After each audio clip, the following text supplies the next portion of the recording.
Pablo Dias, coordenador nacional do Movimento dos Atingidos por Barragens em Minas Gerais e uma das lideranças que está na construção do Congresso do Povo pela Frente Brasil Popular, esteve no último dia 23 de abril no programa Roda de Conversa, que é realizado pelo Sindiúti com a participação do jornal Brasil de Fato e da CUT Minas, para nos falar sobre essa iniciativa que visa sistematizar um projeto político de base popular para o Brasil. A Frente Brasil Popular ela é composta por mais de 80 organizações e cada dia tem uma organização nova que se dispõe a construí-la, tanto a nível nacional quanto nos estados e nos municípios, e ela surge enquanto uma resposta ao processo do golpe. Ela surge em 2014, quando no processo eleitoral a gente começa a ver que existia uma polarização das lutas e que existia a necessidade de se construir uma frente que combatesse o processo do golpe. Tanto no processo eleitoral ainda em 2014, mas a frente ela continuou se articulando e combatendo o golpe, porque a gente sabia que o golpe estava com intenção de retirar direitos da população, de atacar a soberania do povo e de romper com a estrutura democrática que o país tinha construído.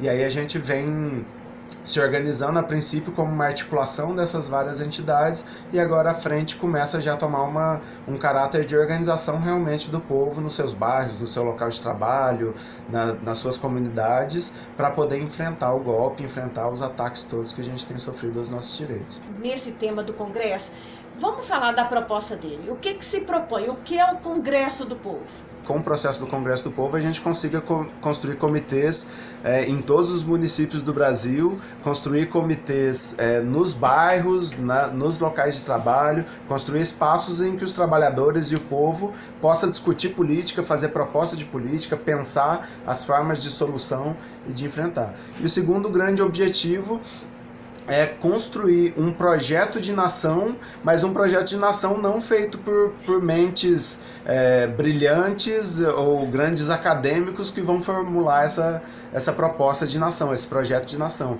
mas que ele seja construído de fato pelo povo, a partir das necessidades reais do povo e pela opinião, pela decisão, pelos caminhos que o povo escolher. Então é colocar o povo para ser protagonista de um projeto de nação e colocar o povo para fazer a nação acontecer. E para isso tem toda uma metodologia construída, tem todo um processo construído para garantir que o povo seja o protagonista dessa construção. Por isso que a gente vai reunir os comitês por município, então as pautas municipais, a ideia é que se leve para a prefeitura, as pautas sejam levadas para as câmaras de vereadores, que se pense coletivamente como solucionar e ir atrás das secretarias, dos responsáveis dos órgãos públicos, e da mesma forma as pautas estaduais e nacionais. A ideia é que isso vá virando um processo permanente de pensar, identificar os problemas, pensar soluções e construir os mecanismos de luta para resolver de fato os problemas, né?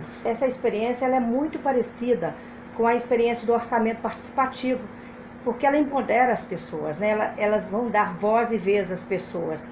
Então é mais ou menos dentro dessa filosofia que a gente já viveu aqui em Belo Horizonte, inclusive na época do governo do Patrocínio Ananias, que eram muitos comitês, eram muitos orçamentos participativos, né, Solange? Lembra? As comissões populares, né? Essa iniciativa é justamente para fortalecer uma democracia, mas uma democracia participativa e que venha de baixo, e que venha de fato do povo, né? O povo como protagonista das suas demandas e da sua construção. Se não existe na estrutura do Estado o espaço para fazer isso, a gente tem que fazer isso por fora, e vai ser através da Frente Brasil Popular e a partir do Congresso do Povo que a gente vai construir essa estrutura de participação real do povo. A gente fez uma primeira etapa da formação de formadores estadual. Nessa formação de formadores estadual estavam mais de 105 municípios de Minas Gerais, estavam mais de 80 organizações e tinham 450 lideranças, militantes, pessoas de referência das comunidades e dos municípios que vieram fazer essa formação. E da formação estadual, a gente já disparou a construção de formações regionais. saiu como previsão 26, mas já superou, já deve estar em quase 30 as formações regionais. E nessas formações regionais tem participado em torno de 80 a 150 pessoas por região, né, por micro-região que a gente tem chamado. E a gente tem a previsão de reunir todo mundo que vai se envolver no Congresso do Povo, dia 9 e 10 de junho aqui em Belo Horizonte, que vai ser o Congresso do Povo Mineiro. Então, nesses Congressos do Povo locais, vão ser levantados os principais problemas do bairro, do município, do estado e da nação, e também vão ser propostas ou vão ser ouvidas e sistematizadas propostas de como solucionar esses problemas. Quais que são as principais pautas do povo brasileiro a partir do seu local de moradia, do seu local de trabalho, seu local de convivência. Na nossa democracia, né, de 88 para cá, a luta do povo foi conquistando também, entre outras coisas, conquistou o SUS, conquistou, né, uma série de coisas importantes, educação pública, né, moradia, políticas de moradia, tem o Estatuto das Cidades, né, tem várias coisas que foram conquistadas por meio da luta do povo, né, vários capítulos importantes da Constituição. Conquistou também, assim, instrumentos, espaços de participação popular importantes, né, de participação política importante. Então vocês falaram aí do orçamento participativo, né, aí tem os conselhos, aí tem comissões, né. São ferramentas muito... A luta pelas cotas do povo. Então não teríamos no país, né? Exato. E assim, essas ferramentas de participação popular, de participação política, as comissões e os conselhos, eles continuam sendo coisas muito importantes, né? Então a gente tem que defendê-los, porque nesse momento de golpe, os golpistas vão atacar, inclusive isso também, né? Assim, de tirar do povo a possibilidade de participar, de construir um conselho de saúde que seja representativo, por exemplo, né? Agora a gente tem que prestar muita atenção no seguinte, a nossa experiência de 88 para cá tem mostrado que essas ferramentas institucionalizadas de participação, embora elas ainda sejam muito importantes, elas tenham seu valor, elas foram sendo esvaziadas do seu conteúdo democrático, né? Então é muito comum as pessoas falarem, eu vou participar do conselho, vou participar de um fórum, de uma conferência, a gente debate, constrói uma proposta popular, avançada, e no fim das contas, essa proposta não é levada em conta. Né? Na hora dos governantes tomarem suas decisões, das leis serem votadas, das políticas públicas serem executadas, essas decisões não são levadas em conta. Exceto em uma situação, quando além desses processos de participação existe pressão política do povo organizado.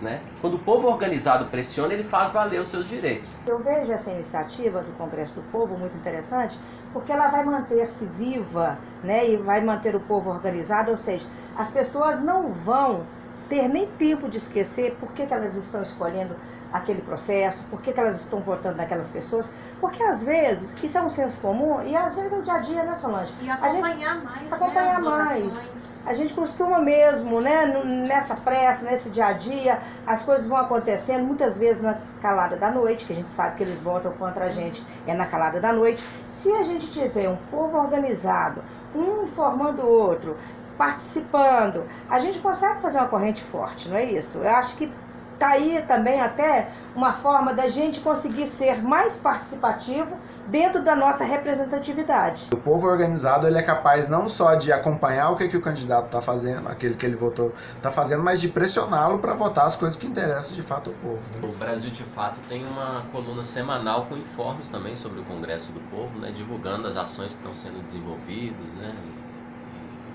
as iniciativas, tem artigos, tem publicado entrevistas também explicando um pouco mais, né, isso que a gente debateu aqui hoje. Os trabalhadores em educação lutaram tanto pelas medidas protetivas contra a violência no ambiente escolar. E fizeram um projeto, lutaram, apresentaram, ele tramitou, foi aprovado, promulgado, não é isso? Então, assim, são 400 mil trabalhadores em educação. quando os trabalhadores e trabalhadoras querem, isso pode acontecer, né, Binho? Sem dúvida.